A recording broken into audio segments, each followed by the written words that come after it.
حضور نے فرمایا میری امت اس وقت تک خیر کے ساتھ رہے گی جب تک وہ جلدی روزہ افطار کرے. یعنی اسلام کا مقصد اس انسان کو بھوکا رکھنا نہیں ہے کہ انسان کو صرف اگر مقصد یہ ہوگا بھوکا رکھنا ہے تو پھر ٹھیک ہے, جو 15 منٹ اور آگے چلتا ہے تو جانے دیں, جو آدھا گھنٹہ چلتا ہے جانے دیں اس کو, جو پہلے کھانا کھا کے سو سکتا. حضور نے ارشاد فرمایا, سنیے گا حدیث پاک ہے, حضور نے ارشاد فرمایا جو لوگ سحری کرتے ہیں, سحری رات 12 بجے کھانے کو نہیں کہتے, یہ ذہن میں رکھیے گا. پھر اس طرح اگر کریں گے تو پھر افطاری کے کھانے کو ہی آپ سحری شمار کر لیں گے. سحری وہی ہے جو روزہ ٹائم ختم ہونے سے کچھ دیر پہلے کھائی جاتی ہے. رات 12 بجے آپ دعوت پہ گئے, آپ نے کہا جی میں نے کھانا کھا لیا, یہی سحری ہو گئی. وہ سحری نہیں ہوتی. سحری ہوتی ہے جو سحر کے وقت, جو تہجد کے وقت آپ کھانا کھاتے ہیں اس کو سحری کہتے ہیں. اور حضور کی سنت کیا تھی سحری؟ حضور کی سنت سحری کھانا آخری وقت میں تھا کہ کھانا کھانے کے بعد آپ نماز کے لیے جاتے تھے. مطلب کیا ہے؟ آخری وقت میں حضور نبی کریم علیہ السلام نے ارشاد فرمایا کہ اللہ فإن اللہ عز وجل وملائکتہ, اللہ اور اس کے فرشتے سحری کھانے والوں کو برکتیں عطا کرتے ہیں. سحری کھانے والوں کے لیے فرشتے دعا کرتے ہیں, اللہ سحری کھانے والوں کو برکتیں عطا فرماتا ہے. بھوکا رکھنا مقصد تھا؟ بھوکا رکھنا مقصد نہیں تھا. مقصد تھا اپنے احکام کی پابندی کروانا, مقصد تھا اپنے حکم کی پابندی کروانا. جو یہ ارشاد فرمایا یا ایھا الذین آمنوا کتب علیکم الصیام کما کتب علی الذین من قبلکم لعلکم تتقون, تاکہ تم تقوی اختیار کرو. اور تقوی کس چیز کا نام ہے؟ تقوی اس چیز کا نام ہے کہ انسان اپنے نفس کو قابو میں رکھے, کہ اس کا نفس اس کو غلط راستے پر نہ لے کے جائے, اس کا نفس اس کو برائی کی طرف لے کر نہ جائے, اس کا نفس اس کو برائی کی ترغیب نہ دے, اس کا نفس اس کو گناہ کی طرف لے کر نہ جائے. اب آپ اسی قدر صرف اتنا دیکھیں کہ اللہ جل شانہ نے ارشاد فرمایا روزہ رکھو, دوپہر کے وقت کھانا نہیں کھانا. یہ اللہ بڑی محنت کی ہے, روزی کمائی ہے, حلال کی روزی ہے, اس پر زکوٰۃ صدقات سب کچھ عطا کیا ہے, یہ میرے لیے رزق حلال ہے.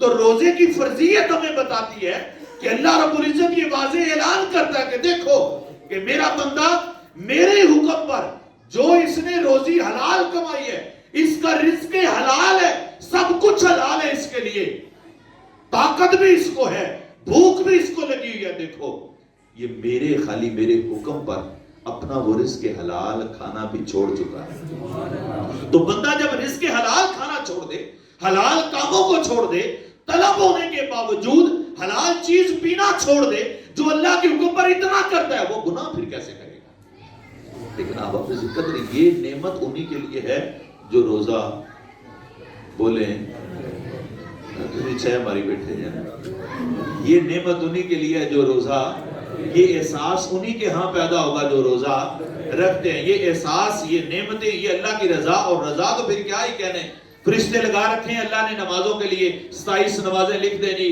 اس نے جماعت کے ساتھ پڑھی ہے, 10 گناہ اور لکھ دینی, اس کی 25 نمازیں لکھنے اس نے جماعت کے ساتھ پڑھی ہے, اس نے گھر پڑھی ہے 1 نماز, فرشتے لگا رکھے ہیں. لیکن اللہ ارشاد فرماتا ہے جو روزہ رکھتا ہے, کیونکہ وہ میرے لیے رکھتا ہے, جو روزہ رکھتا ہے وہ میرے لیے رکھتا ہے. یا اللہ نماز بھی تو تیرے لیے ہے, پروردگار حج زکوٰۃ بھی تیرے لیے, سب کچھ تیرے لیے ہے, لیکن اس کا معاملہ کچھ الگ ہی طرح کا ہے. روزہ کچھ الگ ہی ہے. روزے کو دیکھیں, روزے کا معاملہ صرف اللہ اور اس کے بندے کے درمیان ہے. اب آپ لوگوں کو پتہ ہے میں روزے سے ہوں, اس وقت آپ کو پتہ ہے میں روزے سے ہوں؟ کسی کو نہیں پتا میرا روزہ ہے یا نہیں ہے. اسی طرح رمضان مبارک میں آپ غالب یقین سے تو کہہ سکتے ہیں کہ قاری صاحب روزے سے ہیں, کہ روزے کا مہینہ ہے, قاری صاحب نے روزہ رکھا ہوا ہے, ہو سکتا ہے میں کسی بیماری کی وجہ سے روزہ نہ رکھوں.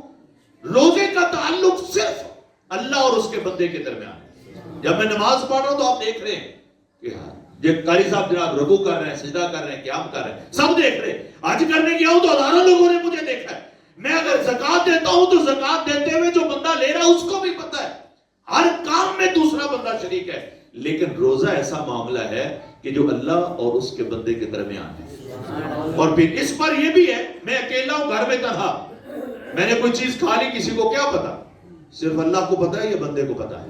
تو روزے کا پورا پروسیجر جو ہے وہ اللہ اور اس کے بندے کے درمیان ہے. اس لیے فرمایا کہ روزہ میرے لیے ہے, اور جو بندہ روزہ رکھتا ہے فرمایا اس کی جزا بھی میں ہی دوں گا.